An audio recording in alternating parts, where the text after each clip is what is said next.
Hello guys, welcome back to the channel again.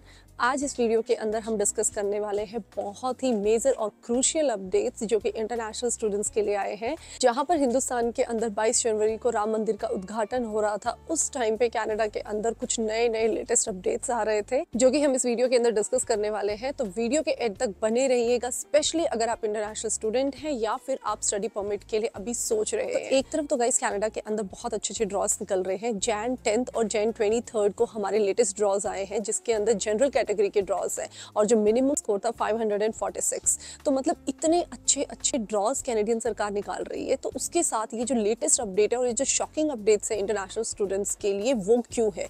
तो guys उसके पीछे एक रीजन है जो हम इस वीडियो के अंदर तो डिस्कस नहीं करेंगे, बट आने वाली कुछ वीडियोस के अंदर मैं उस पॉइंट्स को जरूर डिस्कस करूंगी। So without wasting our time हम स्टार्ट करते हैं हमारी फर्स्ट अपडेट से, that is capping on international students. 2023 के एंड से ही ये कुछ इंट्यूशंस आ भी रहे थे और बहुत बार जो हमारे ऑनरेबल मिनिस्टर मार्क मिलर हैं, उन्होंने काफ़ी मतलब अपडेट्स दिए थे कि मैं कुछ कैपिंग से रिलेटेड चेंजेस कर सकता हूं। तो बहुत सारे इंडिकेशंस तो पहले ही थे, बट अब वो नंबर आ चुका है एंड दैट इज 3,60,000।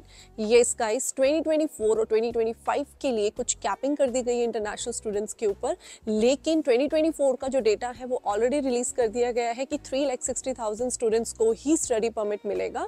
बट जो 2025 है उसके लिए हम एंड ऑफ द 2024 वापस से डिस्कस करेंगे, रिव्यू करेंगे और फिर हम लेटेस्ट नंबर बताएंगे। तो अगर मैं इस डेटा को कंपेयर करूं 2022 से 2023 से, तो ये शायद हमारा कुछ 8 या 9 लाख से 3 लाख पर आया है।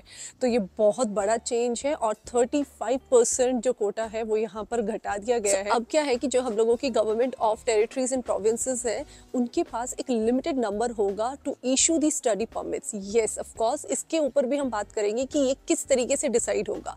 तो यहाँ पर आपकी पॉपुलेशन वेटेज डिसाइड होगी, जिस पर ऑलरेडी वर्कआउट स्टार्ट हो चुका है और बहुत ही जल्दी इन सबको एक एग्रीमेंट दे दिया जाएगा कि आप सिर्फ इतने ही नंबर ऑफ स्टूडेंट्स को जो है अपना स्टडी परमिट इशू कर सकते हैं। जो प्रोविंस है, अब उनको भी एक अटेस्टेशन लेटर आपको प्रोवाइड कराना पड़ेगा अगर आप उस प्रोविंस के अंदर स्टडी परमिट प्लान कर रहे हो तो। लेकिन इसमें जो अच्छी बातें हैं वो ये है कि जो स्टडी परमिट के रिन्यूअल्स हैं, जो मतलब ऑलरेडी कनाडा के अंदर है या फिर ऑनलाइन कर रहे थे, तो उनके एक्सटेंशंस में कोई प्रॉब्लम नहीं आएगी। नाउ जो हमारी नेक्स्ट अपडेट है वो है पीजी ओपन वर्क परमिट से रिलेटेड। तो यहाँ पर कुछ एलिजिबिलिटी क्राइटेरियाज के अंदर चेंज कर दिए गए हैं। तो जो सबसे पहला क्राइटेरिया है वो है कि आपको सितंबर 1, 2024 के बाद से अगर आपने नॉन DLI इंस्टीट्यूट से कोर्सेज किए हैं, मतलब प्राइवेट इंस्टीट्यूट से किया है, तो आपको पीजी ओपन वर्क परमिट नहीं मिलेगा।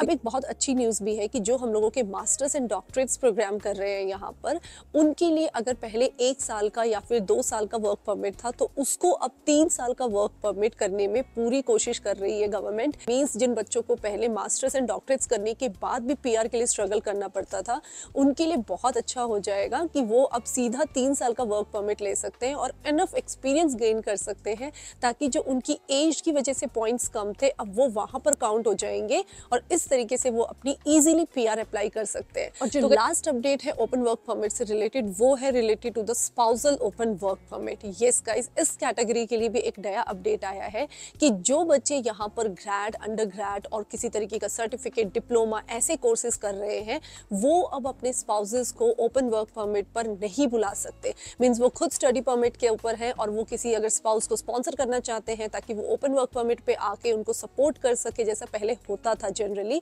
कि जो आप स्टडी परमिट पे जाते थे तो आप अपने स्पाउस के लिए ओपन वर्क परमिट लगा देते थे। तो उससे क्या होता था कि आपको एक हेल्प मिल जाती थी फाइनेंशियली और आप किसी तरीके से मैनेज कर लेते थे। बट अब क्योंकि ऑलरेडी GIC अमाउंट बढ़ा दिया गया है, तो सरकार को मुझे लगता है कि कोई ज़रूरत नहीं है कि आप अपने स्पाउस को बुलाओ यहाँ पर और उससे काम कराओ।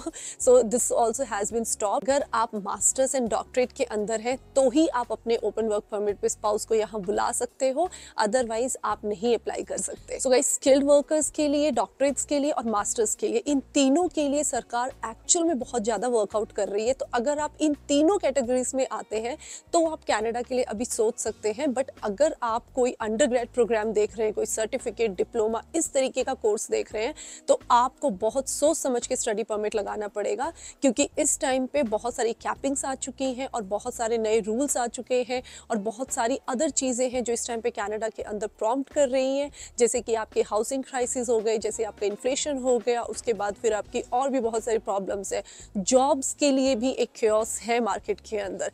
तो इन सारी चीज़ों को आपको कंसिडर करना है, बहुत ज़रूरी है, और उसके बाद ही अब आप सोचिएगा कि आपने कनाडा के अंदर फाइल लगानी है या नहीं लगानी है। सो आई एम श्योर ये वीडियो आप लोगों के लिए बहुत हेल्पफुल रही होगी और आपको सारी लेटेस्ट अपडेट्स जो भी है उनके ऊपर क्लैरिटी मिल गई होगी। बट स्टिल अगर आपको कोई क्वेश्चन है तो प्लीज़ कॉमेंट बॉक्स में जरूर लिखिएगा। I will definitely revert you back and will now see you in the next video. तब तक के लिए टेक केयर एंड बाय।